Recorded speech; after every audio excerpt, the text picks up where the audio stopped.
guys, welcome to July's recipe of the month. Today we've got Miss Tara here, who is our client care specialist, and we've got her homemade baked macaroni and cheese for this month. It is the best homemade baked macaroni and cheese. Maybe not the best, but it is the easiest. I think it's the best. And it is so good, so good. People are gonna think that you spent hours making it, but you only spent about maybe an hour. Yeah, I love it. Well, let's get cooking. Alrighty, so Tara, what is the first step? First step, you want to boil elbow macaroni noodles. Okay.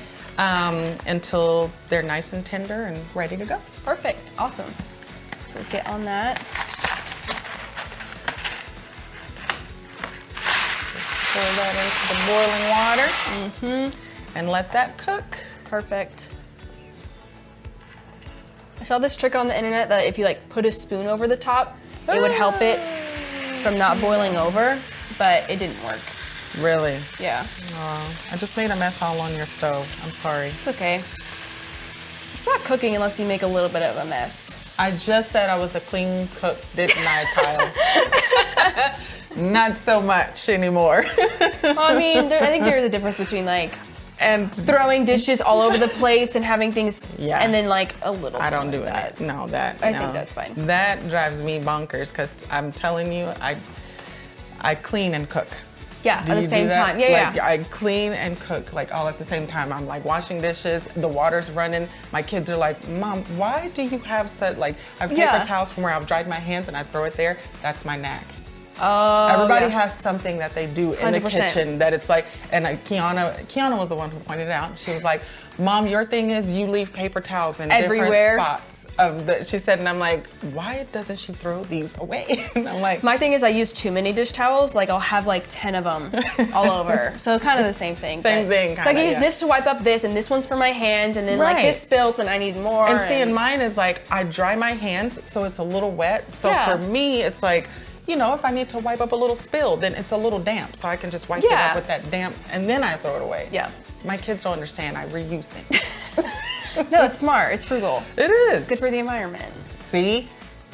That's what I was thinking. Ahead. I don't think I was thinking that. I don't think that's what I was thinking. But yeah, you know, I'm going to just say that next time. I'm being frugal, Kiana. Environmental friendly. Got a little bit. Yep. Just getting going. I'm just trying to make sure they don't stick at the bottom because I know that's the worst when they clump together. Yeah, that's another thing that like bothers me. I'm not OCD, but there's just certain things that bother me. I don't like for it to stick. No, it's not good. It's like my dad. He gets so grossed out like with mushy food. Really? Yes. Like he's such a drama queen about mushy food. Like one time, I was over at their house cooking dinner or something. I was trying to help him out, and I accidentally overcooked the broccoli. Emily and I are on the back porch, and he comes out. He slides the door open. He's like, "Who cooked the broccoli?" I'm like, "Yeah, Dad, I know. I like overcooked it." He's like, "I'm literally gagging." He's like, he's like, "I'm trying so hard to eat it. I can't eat it." And I'm like, he's like, "I'm gagging." I'm like, "Then don't eat it. It's too mushy." It's like such a texture person. That is so now funny. We mess with him, and I'm like, someday when you get old, we're only gonna feed you mushy broccoli. Mushy broccoli. Just mushy stuff. Oh my gosh, when you have no teeth, you're not gonna care then. You don't have no teeth. You'll be like, no, he'll figure it out. He'll figure it out. Your dad cracks me up too. He is, yeah. He's something. He is hilarious. And Kiana just said it the other day. She was like, his voice, like, I love his voice. Don't tell him that. Please don't tell him that. She's like, he has the most amazing. She said, like, I could sit there and listen to him talk.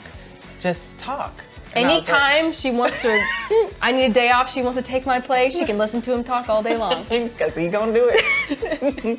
He can do it for me. Yeah, that's too funny.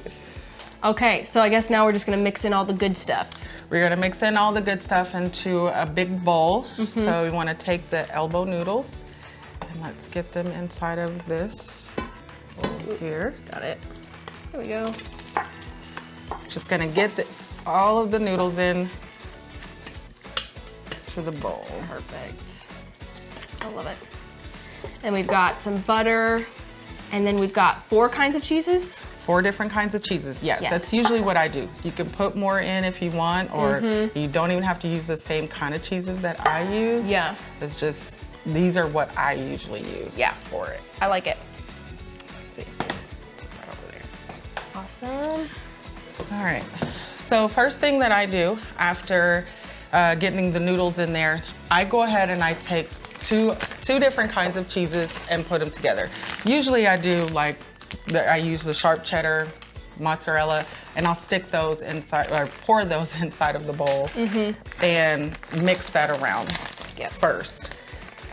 And then we'll pour the other two. Yeah, here, I'll help you with this one too. Perfect. So we've got mozzarella, sharp cheddar, mild cheddar, and Colby Jack. And they're just like the normal 8-ounce bags. Yep, just 8-ounce bags. That's all I usually use. Okay. I'll just pour that in there.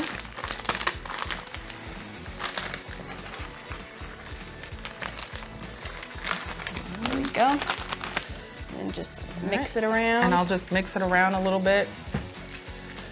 And you want to get it really good, kind of mixed up. Do you need it to like start to really melt, or? It doesn't necessarily have to really melt because it's going to melt all the way in the oven anyway. Okay. So even because sometimes I'll rinse off my elbow noodles. Okay. And so if I rinse them in cold water, sometimes I'll do that if I just feel like there's just too much stuff, like the starch is just on them. Okay. I'll rinse it off with the cold water. Yeah. So even if they cool off, that's totally fine because it's gonna melt, everything's gonna melt in the oven anyway. Okay. Got some milk here. So we got some milk here. And then the next, we'll go ahead and do the other two cheeses. Okay. Once we've mixed those in, we'll go ahead and put the other two cheeses. Again, mild cheddar. We did mozzarella and sharp. Now we're doing the mild cheddar and Colby Jack. And now we're gonna add some milk. Usually it takes about 1.5 to 2 cups. I don't really measure things, but we kind of go with the consistency, and I'll show you kind of like what I'm looking for. Yeah. So I'll just pour some in here. And then we'll stir it around. Starting to come together. It's coming together for sure.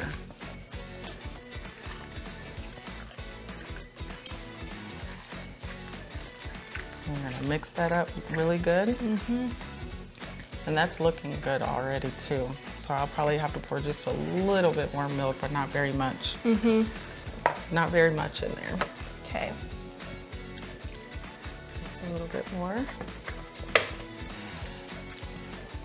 And that's what we want it to look like, basically.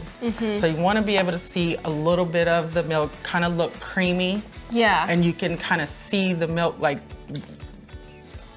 rising up a little bit. Yeah, like you can see it in there, yeah. That's what you want it to look like. Because what's gonna happen whenever it's cooking in the oven, if you don't have enough milk, it'll dry out. Yeah, it'll be too dry. That's gross. It'll be too dry, yeah, and you're not gonna like it. No. All right, and so what I do after that, I just add a little bit of salt and a little bit of pepper. Okay. And you do it to your taste. Whatever, you know, however much you feel that you need to add in there. But I'll add a little bit of salt. Not too much. Yep. I don't want it to be too salty. Yeah, that's always the worst. You can always put more in, but you can't take it out. You can't take it out, exactly. Not easily. Not easily. And I'll just add a little bit of pepper, stir that up. Okay. And again, just kind of, like I said, to the taste. I mean, I just kind of eyeball stuff. I eyeball a lot of things. Yeah. I don't measure a lot of things. Stir that up really good. And I think that's good. I love it. And this is the consistency that you want it to be. See how it's still kind of loose, and because once it cooks, again, it's gonna absorb that milk, but it'll still have that moisture and it won't be dried out. Yeah, okay. Perfect. Okay, so we've got, this is a 9x13-ish pan. Yes. And then we'll just pour it in there? Yep. Okay. And so you're gonna just take your mixture and you're gonna pour all of it into your 9x13 pan. It's amazing.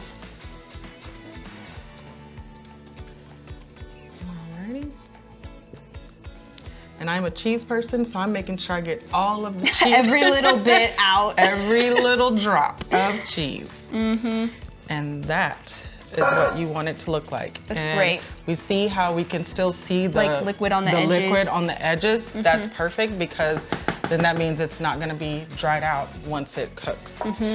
Another thing that I like to do, I like to add a little bit of butter on top. Yeah. And I mean, just take little pieces. It doesn't have to be very much. And I just kind of put it on the edges here. Okay. I don't just kind of pat it around. Yeah. I don't you don't have to mix it in because we're gonna let it melt it. Let it melt. Perfect. I'll do about that, Meanie. Okay. That looks good enough. Great. All right. And that done. We're gonna put it in the oven. So we've got it set for 350. 350. And it's gonna bake for about how long? So what I do is I put it in the oven. I let the butter melt. So that's usually about 10 minutes. I take it out and I'll stir it around a little bit, stir that butter in there, stick it back in the oven, and it usually cooks about 30 more minutes, just kind of depending. You want it to kind of get like a golden brown a little bit. Not too much of a crisp. I don't like too much of a crisp, but if you do, by all means, go for it. You can let it cook longer, but I just like for it to be just a little golden brown on the top. Cool, alrighty. Get this guy in here. Ooh. That already looks really good. All right, so we're just gonna take it here and just be careful when you're stirring it around, of course, so you don't make a mess. Yes, it's hot. You don't wanna spill it everywhere. You don't wanna touch the pan. Oh, this is good and cheesy, you guys. Look at that cheese. Woo. It's amazing. And I am a cheese girl. This is your dream. This is my dream. If I could just eat this. Oh my gosh. Now, How did you make this recipe? Where'd you come up with this? I literally wanted some homemade baked macaroni and cheese, and so I just thought of it. I mean, I'm sure I didn't come up with this recipe. I'm sure, you know what I mean? Like, I'm sure it's floating out there somewhere, but I just made this up.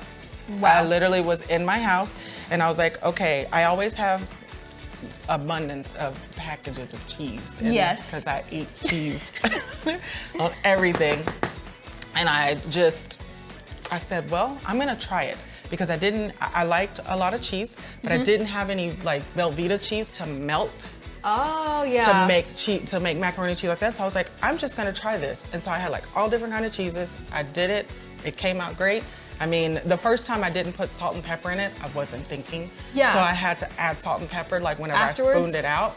That wasn't a big deal. But then I just started saying, okay, I'm gonna just add the salt and pepper before putting it in the oven. There you go. Here we go. That's how I came up with it. That's amazing.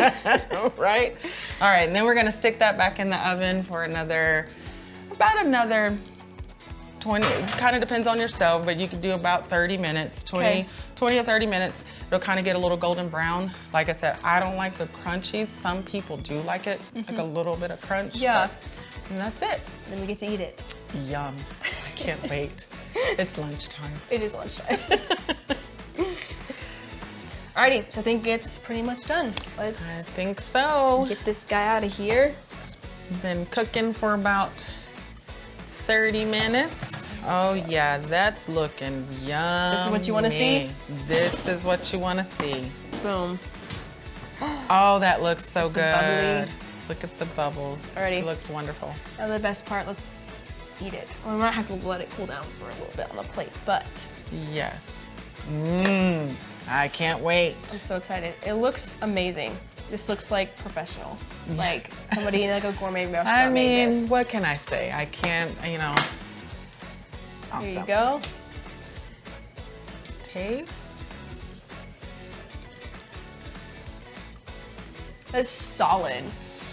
Yes. That's crazy because I feel like so good. When I try to make it, like even when you make it in the packets, like it's not like a smooth consistency, and this is like totally smooth, no clumpy, like I'm telling you, yeah, and it's so easy. So you just have to. It is so good. So that was our recipe for the month of July.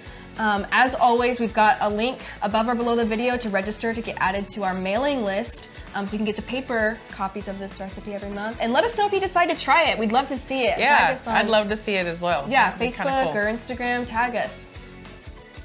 Hey guys, this is Lawrence. Thank you so much for watching the video. If you know anyone else that is looking to buy, sell, or invest in real estate, please give us a call.